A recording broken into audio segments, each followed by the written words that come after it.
I usually know what to ask. I'm not sure I know how to start this time. What a story, what an openness to share with us these difficult moments. What struck me about the story is that both of you, there is this hesitation. You want to do something. You have this self-inward conversations with yourself, both of you. And it's become clear to us in these, conversations that there's something about that inner stuff that goes on in the inner part of our being that is really almost like the most critical thing. It's not what we say, it's often all the stuff that's happening inside. And I wonder what you could say to that. That, this inner stuff, these conversations with ourselves, sometimes, are the ones that matter in these encounters.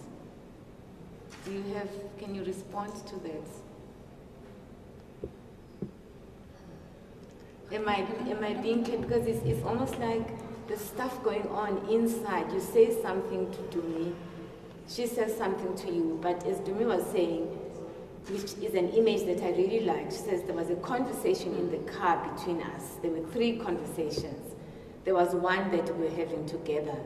There was one that you were having inside your head, and there was one that she was having inside her head. And it seems that there's something significant about these other conversations that perhaps is the conversation that determines what actually happens between... I think it's particularly pervasive in interracial relationships because we all sit with our stuff. And I can only speak for me as a white person, that quite often that part is where I'm scared to mess up, to say the wrong things, to inadvertently come out with some stereotype. And I can only say that this has become less and less as we get closer in the relationship.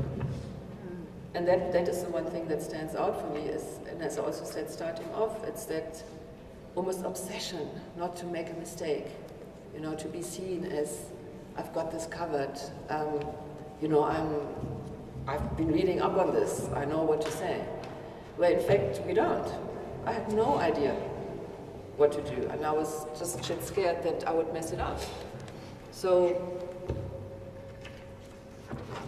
I don't think it would happen again today, but I think it's particularly when we're starting off relationships, and especially when we're starting off interracial relationships, that we're just in a space where we feel totally and utterly lost.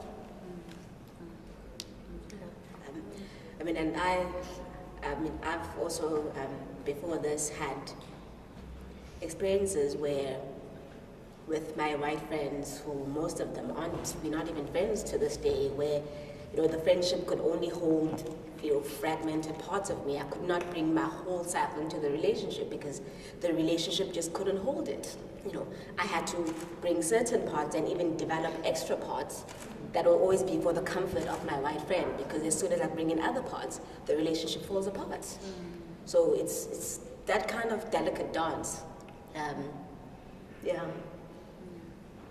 And I'll ask just one question before I open it up. What changed? Because you both say that your relationship became transformed. Can you say something about those moments? It's probably not one moment. What is it that's transformed, that changed, that shifted things a bit for you? Yeah, I think Tumi must speak more to that because it's really on her.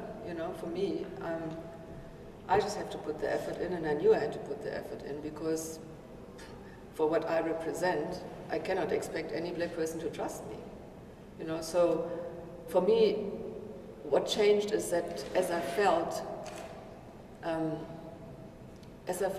we were becoming closer, and as I felt that Tumi actually trusted me, that I didn't feel so scared anymore to mess up, and that I felt more confident to just put myself out there and could just have a laugh, and we could just be normal friends, you know. And yeah, and I think that's it from my perspective. I think you have a different angle. I mean, look, this is not to say that we don't still have difficulties in the relationship. We do. I think Martina actually took on most of the work in making the relationship work. Half the time I was actually just trying to run away, and I was like, why are you stalking me? But she just, you know, she kept working through it and putting in the effort. And I think it was you know, in the story I shared that we had moments that, you know, that allowed us to just temporarily tap out of, you know, what we represent outside, and shared moments that really just, you know, connected, where there was such a connection where she started becoming somebody that I shared things with that I didn't share with, you know, my other friends. And that connection and just the closeness in the friendship allowed for us to then tackle the issues in our relationship that would normally just, you know, dance around or try and avoid. And with time and work, it's work. It made it possible for us to then start getting into those spaces. Yeah. I will open it up. We have about half an hour, actually a little more than half an hour, but it can be a back and forth. So if any of you have things to say, hi Leanne, you've seen me for a long time. Yeah. Yes, please, Butle. Well, thank you very much.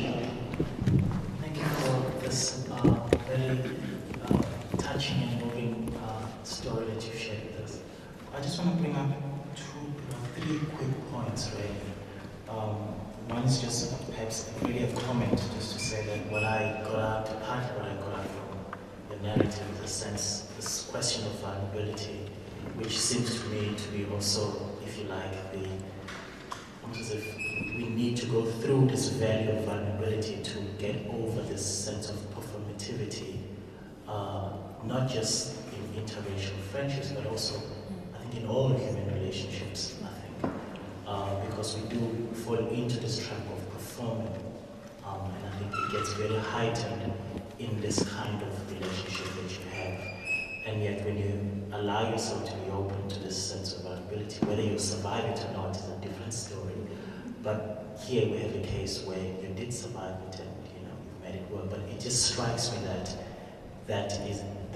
this is one of the things that we must risk always in any human relationship to work. And that leads me to the second point, which is to say, I wonder sometimes whether we also do not then fall into the unintentional trap of reading everything through the racial prism. Because a lot of what you said to me, a lot of what I hear today, also when I think about it, is true again of relationships, period, human relationships. The only thing is that here we have the contaminations and perversions of anti-black racism and white privilege, which further contaminate and make the whole thing even more difficult. But it's not to say I do not think that there aren't these difficulties and other tensions to be negotiated when we talk about gender relationships at work with your boss and so on. I think these things are there purely as human problems and human relationship problems to be navigated. So I wonder whether there isn't a conversation to be had, and for all of us in these relationships to try and tease out which part of this is fundamentally racial, which part of this is really a human problem. And I think the problem with race is that it warps our vision and we cannot tell what the difference is. And then everything becomes heightened, and then we want to get over it, but we can't, because it pulls this veil in our eyes, and we have this